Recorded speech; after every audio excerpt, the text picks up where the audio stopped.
soo dhaweynta ramadaanka walaalayaal sidaad ogsoon tihiin waxaa fooda inugu soo haysa bishii ramadaan waxaynu ku jirnaa waa shacbaan bishii ramadaan runtii waxay u baahan tahay soo dhaweyn bay u baahan tahay waa marti qaali ah aad quluubta muslimiinta ugu weyn oo la doonayo in si qurux badan oo diiran laab furan gacmo furan in loo soo dhaweeyo markaan idin leeyahay laab furan bani aadan maaha gacmo furan bani aadan maaha laakiin way ka qaalisan tahay runtii maxaa wacay waa waxa bani aadamka u yeelaya ama insaanka u yeelaya qiimi weeyaan runtii waa shaciira min shacaa'ir al-islaam weeyaan waa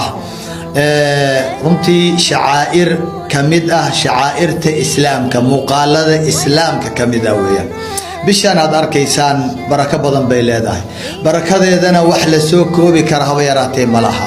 bishan iman doonta ilaahay si nabad ah inoogu gaarsiiyey waa bishii ay soo degtay qur-aankeena la soo dejiyey oo uu bilowday aayaddii ugu horreysay in la soo dejiyo bishan waxaa ku jirta sidaad ogsoon tihiin hal habeen kun habeen ka qiimi badan bishan sidaad ogsoon tihiin ilaahay wuu noo kala qaybiyey saddex qaybood ayuu noogu qaybiyey qayb walbaana runtii waxay ka qiimi badan tahay inta aan nooleen cimrigeena oo dhan eeg bisha 10 ugu horeysa waa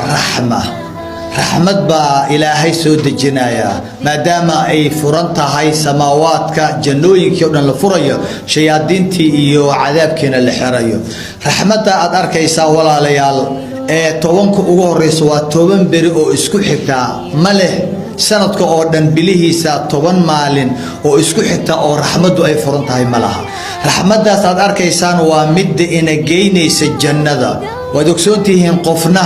qofna camalkiisa mahma uu camalku weyn yahay mahma ilaahay u aqbalayo qof camalkiisa ku tagaya janno malaha waad ogsoontiin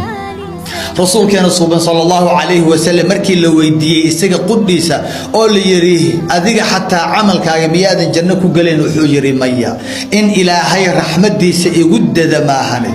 marka raxmadii camalka muxuu noo qabanayaa camalka wanaagsan ilaahay wuxuu nagu siinayaa waa raxma